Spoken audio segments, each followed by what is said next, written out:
à tous, j'espère que vous allez bien. On se retrouve aujourd'hui pour une nouvelle vidéo. Cette semaine, j'ai décidé de vous faire une sélection lecture pour l'hiver, tout simplement. Voilà, pour moi, le mois de janvier, février, je le vois cosy, emmitouflé dans un plaid et dans un livre. Et donc, pourquoi pas lire des livres en rapport avec l'hiver ou qui, moi, me font penser directement à l'hiver ou que j'ai envie de lire durant cette période de l'année. Et j'ai décidé de vous faire une sélection diverse, c'est-à-dire que dans cette sélection vous retrouverez différents genres. En tout cas j'ai fait en sorte que ça puisse plaire à tout le monde. Alors on commence tout de suite, c'est parti. Tout d'abord il faut savoir que pendant l'hiver, moi je sais pas pourquoi mais ça me donne envie de relire tout simplement les Harry Potter. Plonger dans ce monde qu'on a pu connaître enfant et retrouver Poudlard avec sa magie, la fête de Noël, Halloween, etc. C'est toujours une lecture hyper agréable que j'apprécie, ou du moins que je vais apprécier faire pendant l'hiver. Comme vous avez pu le voir, j'ai lu le 4e tome au mois de décembre. Et peut-être, qui sait, que j'enchaînerai le 5e tome. Ensuite, on plonge dans quelque chose de beaucoup plus classique, puisqu'il s'agit de L'Attrape-Cœur de Salinger. Pourquoi j'ai choisi ce livre? Tout simplement parce que la plupart de l'histoire se déroule au mois de décembre à New York. Pour ceux qui veulent découvrir ce classique qui se déroule en hiver, qu'il faut lire, je pense, c'est un roman assez original, puisqu'on va découvrir l'histoire d'un jeune garçon, je ne me rappelle plus son nom pour être honnête, mais en tout cas on va découvrir l'histoire de ce jeune adolescent qui s'enfuit en quelque sorte, pas vraiment, qui décide de quitter son pensionnat puisqu'il a été renvoyé sans prévenir ses parents.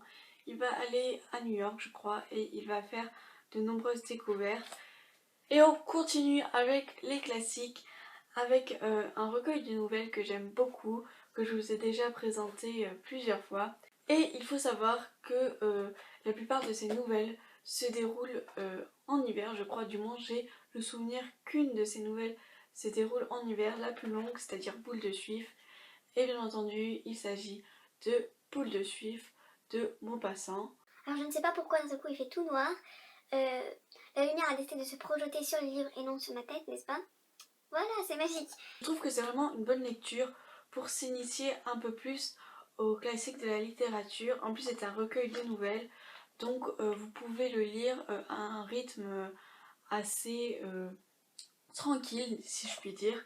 Ensuite, moi cet hiver j'ai envie de me replonger dans les contes et il faut dire que j'y suis un peu obligée puisque c'est un livre qui est au programme du second semestre de lettres modernes à la fac et il s'agit des contes de Perrault et je trouve que c'est une très bonne idée de lire ces contes en hiver, voilà, de retrouver toutes ces petites histoires qu'on a pu connaître quand on était enfant. Après Noël, pourquoi ne pas rester encore dans cette ambiance un peu féerique et magique. Et il me tarde vraiment de redécouvrir ces contes parce que finalement ceux qu'on connaît c'est ceux qu'on lit dans les livres d'enfants, ceux que l'on voit dans les films Disney et je pense que je vais être assez surprise. Ensuite on continue cette sélection avec un peu plus de douceur, de modernité et pour le 5e livre je vous ai choisi une romance. Alors oui, on tourne toujours autour des nouvelles. Celui-là vous le connaissez si vous avez regardé les précédentes vidéos sur le mois de décembre. Il s'agit de My True Love Gave to Me, donc un recueil de nouvelles pour l'hiver en anglais. Moi j'ai décidé de le lire au mois de décembre, peu avant Noël. Et comment vous dire, c'est juste super. Et donc n'hésitez pas à vous procurer ce livre. C'est vraiment, je sais pas comment l'expliquer, mais c'est un roman tout doux avec des histoires d'amour pas du tout compliquées, avec des happy ends. Vous avez de la magie, donc bien entendu, c'est vrai que c'est un petit peu niais ou... Mais c'est léger, moi ça m'a pas du tout dérangé. Je pense que si vous voulez entamer, enfin du moins commencer la lecture en VO, ça peut être vraiment une bonne initiative. Alors pourquoi ne pas le faire avec une lecture sur le thème de l'hiver? Si vous voulez quelque chose de léger, de romantique, de simple, ce livre est fait pour vous. Alors là maintenant on change complètement de genre, on va entrer dans quelque chose de beaucoup plus frissonnant, mystérieux avec The Black Ice de Becca Fitzpatrick.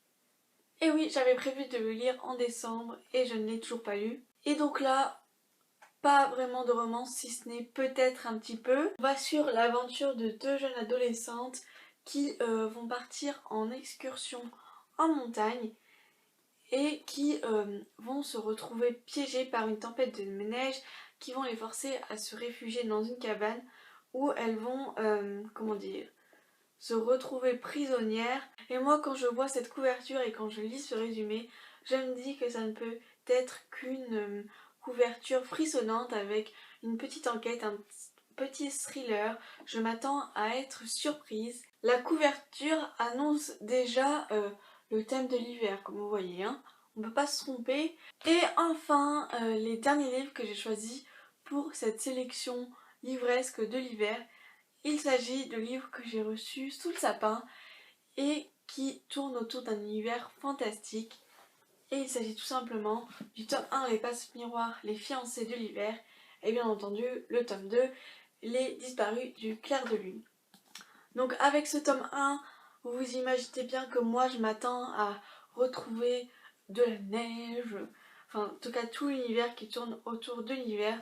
Et en plus, ça promet un univers fantastique. Si vous allez voir des chroniques ou si vous regardez des vidéos d'autres booktubers, je pense qu'ils seront d'accord avec moi pour dire que c'est une lecture idéale pour l'hiver et pour découvrir un livre, une histoire pleine de fantaisie. Voilà, cette vidéo est terminée, j'espère qu'elle vous a plu. Donc voilà, c'est une liste qui n'est pas exhaustive. Bien entendu, n'hésitez pas à me dire en commentaire quelle est pour vous la liste parfaite, ou du moins la liste de livres que vous aimeriez lire en hiver. On se retrouve très bientôt pour une nouvelle vidéo et je vous embrasse fort et à bientôt. Bye.